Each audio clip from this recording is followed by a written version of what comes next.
জামাতের ৭১-এর ভূমিকা কি, ৭১-এ কি করেছে সেটা দিয়ে তো এই প্রজন্মের যারা জামাতের সাথেও রাজনীতি করে সেটা তো বিবেচনা করা যায় না। জামাতের নেতারা যদি কেউ অপরাধ করে থাকে তাদের শাস্তি হোক, বিচার হোক। যুদ্ধাপরাধের মামলায় অনেকের ফাঁসি হয়েছে, আবার আন্তর্জাতিক আইন বিশেষজ্ঞরা বলেছে সেখানে বিতর্কিতভাবে অনেককে ফাঁসি দেওয়া হয়েছে। তো ৭১-এর মুক্তিযুদ্ধ আজকে বাংলাদেশের বয়স ৫৩ বছর, তারপরেও কেন মানে জামাতকে স্বাধীনতা বিরোধী এবং যারা জামাতের সাথে যদি মিশে জামাতকে নিয়ে প্রোগ্রাম করে রাজনীতি করে বন্ধুত্ব তৈরি করে তারাও স্বাধীনতা বিরোধী হয়ে যাচ্ছে। আমরা ৫৩ বছরে স্বাধীনতার ধরেন ১০ বছর আগে যারা জন্মগ্রহণ করেছে, ১০ বছরের শিশু তো মুক্তিযুদ্ধে যেতে পারে নাই, তাহলে তার পূর্ণাঙ্গ বয়স ৬৩ বছরের একজন একেবারে বয়সের শেষ প্রান্তে যাওয়া মানুষ।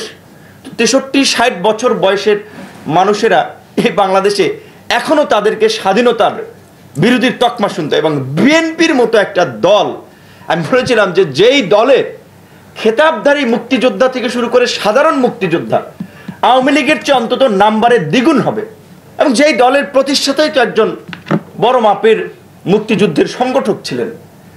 আওয়ামী লীগের নেতারা যখন কলকাতা গিয়ে অনেকে তাস খেলেছেন, থিয়েটার রোডে ঘুরেছেন, সে সময় এই দিগ্ভ্রান্ত জাতিকে সংগঠিত করার জন্য সেনা অফিসারদেরকে নিয়ে তারা রিভল্ট করেছিলেন। তো সেই বিএনপিকেও শুনতে হয় যে বিএনপি স্বাধীনতা বিরোধীদের দল, এবং আমরা যারা বিএনপির সাথে আন্দোলন করি তাদেরকেও এই কথা বলে। এই কথা ছোকরা পোকরা বলে না, এই কথা আওয়ামী লীগের টপ লেভেল থেকে বলছে, ইনক্লুডিং ওবায়দুল কাদের।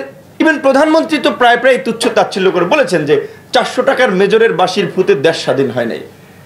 কিংবা আবার আওয়ামী লীগের মন্ত্রীরাও বলেন যারা মুক্তিযোদ্ধা না তারা, যে জিয়াউর রহমান পাকিস্তানের চর ছিলেন।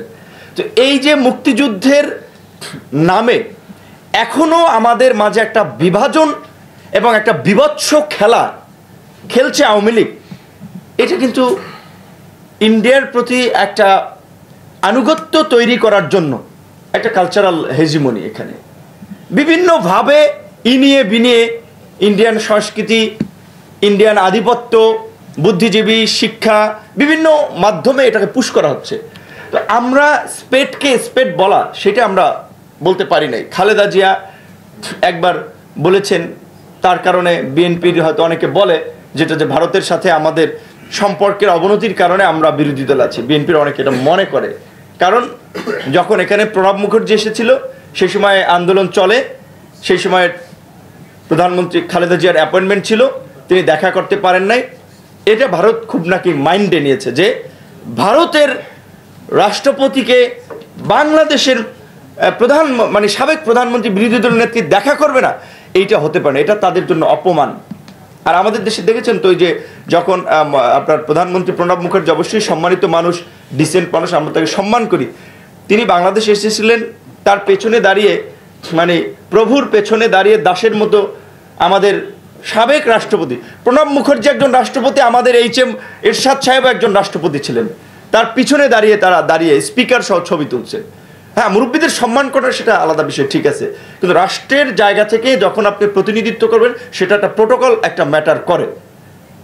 সেই ক্ষেত্রে তারা এই যেভাবে নতজানু হয়ে বাংলাদেশকে বিক্রি করে বাংলাদেশের স্বাধীনতা সার্বভৌমত্বকে ভুলণ্ঠিত করে আপনার সম্পর্ক রাখবে, এটা কোনো দল পারবে না। তারা সবসময় বাংলাদেশের সাথে একটা প্রভু এবং দাসের সম্পর্ক রচনা করতে চায়, সেভাবে দেখতে চায়, এবং সেইভাবে কিছু দাস তৈরি করে রাজনৈতিক দলগুলোতে। সেটা ক্ষমতায় যারা ছিল কিংবা ক্ষমতায় যারা যেতে চায়, সব দলই ওরকম কিছু দাস তৈরি করে যে তাদের দাসত্ব করার জন্য। যেই কারণে আমাদের দেশের পররাষ্ট্রমন্ত্রী বলতে পারে যে ভারতের সাথে বাংলাদেশের স্বামী স্ত্রীর সম্পর্ক। আমাদের সোসাইটিতে, আমাদের সমাজে স্বামী স্ত্রীর সম্পর্ক বলতে স্বাভাবিকভাবেই স্বামীরা একটু ডোমিনেট করে স্ত্রীদের প্রতি। এইটা আমরা যদিও আপনার বলতে না চাই, এটা সত্য, এটা হয়ে আসছে। তো তার মানে মোমেন সাহেব সেই সময় বলে গেছেন যে ভারত আমাদের উপরে ডোমিনেট করবে, আমরা এটা মেনে নেব।